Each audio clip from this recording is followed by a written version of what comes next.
Voilà les fameuses gorges de la Blanche qui sont en fait la porte d'entrée sur mon exploitation agricole qu'on va découvrir quelques centaines de mètres plus loin. Aux confins des Hautes-Alpes et des Alpes de Haute-Provence, Didier Barnaud gère aujourd'hui 350 hectares d'une dizaine de propriétaires qui ont tous quitté la région dans les années 90. Une partie des terres est classée zone Natura 2000. Installé en bio depuis 1988, Didier a mis en place un type d'organisation qui permet au paysage d'être entretenu et de le faire vivre correctement. On est ici depuis 3 siècles et demi, en vérité. Mon père était éleveur de vaches laitières et il transformait le lait en yaourt, en crème fraîche. J'ai vu la somme de travail qu'il fallait pour être éleveur et transformer. Enfin bon, c'était assez compliqué. Il n'y a jamais d'arrêt, il n'y a jamais de vacances. Donc j'ai choisi de ne pas couper la chaîne, de rester ici, à travailler ici, mais dans d'autres conditions, c'est-à-dire que je n'ai pas voulu d'élevage. Et donc je me suis orienté vers des productions végétales en me disant que ça serait plus simple, enfin plus simple, pas plus simple, mais moins contraignant, quoi. Là on est devant un champ de petits épeautres qui a été semé il y a une quinzaine de jours. Et donc on peut remarquer que les graines ont germé et elles sont au stade plantu. C'est les premiers semis d'automne, oui. Il faut ce qu'on appelle la vernalisation. C'est-à-dire que si elle n'a pas une période de froid, elle ne monte pas à graines. À côté du petit épeautre et des lentilles à destination des consommateurs, Didier cultive aussi des espèces sauvages pour la revégétalisation des espaces dégradés.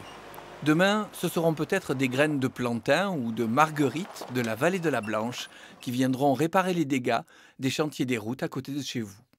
Dernière récolte de l'année, le sarrasin ou blé noir qui sera transformé en farine. En fait, il ne s'agit pas d'une céréale, mais d'une polygonacée comme l'oseille ou la rhubarbe. Ça fait 4 ans que j'essaye ça. C'était intéressant pour moi parce que c'est les derniers semis que je fais dans l'année. On les sème après les gelées, donc fin mai. C'est un moment où j'ai plus de travail de semis, donc ça s'inscrivait bien là-dedans. Et puis en même temps, c'est aussi la dernière moisson. Ça me permettait d'étaler les travaux. En plus, c'est une plante qui se contente de peu et qui fixe le phosphore. Le problème, c'est que bon, c'est une plante d'été et une année comme celle-ci, il n'a pratiquement pas plu entre le semis et la moisson dans notre région. Et j'aurai un rendement qui va être très très faible. Didier accueille aussi des bêtes à viande en pension et gère les bois pour recréer des pâturages. Comme il a acheté des engins agricoles d'occasion de grande dimension pour cultiver toutes ces terres seul, il fournit également des services de travaux agricoles. Effectivement, la somme de travail est quand même peut-être plus importante que celle que j'avais imaginée au départ, parce qu'on se fait piéger à en faire toujours un petit peu plus. La commercialisation prend beaucoup de temps. Voilà, donc on est occupé, quoi. C'est évident qu'on est très occupé. Mais on a toujours ces 3-4 mois d'hiver qui sont beaucoup plus tranquilles et on a le temps de retaper la maison, de voyager un petit peu, de s'occuper des enfants, enfin, voilà. Mais c'est vrai que cet été, j'étais assez fatigué, quoi. C'était un peu au taquet. Je suis assez heureux des choix que j'ai faits, puis surtout les 20 années qui ont passé me confortent un petit peu parce que bon, aujourd'hui les voisins passent en bio.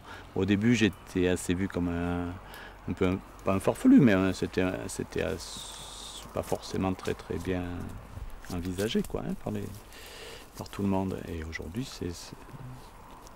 c'est validé, on va dire, c'est reconnu, quoi. Voilà. Des détails, des coordonnées, des bonus émissions, une réaction, rendez-vous sur le site de Prioritaire.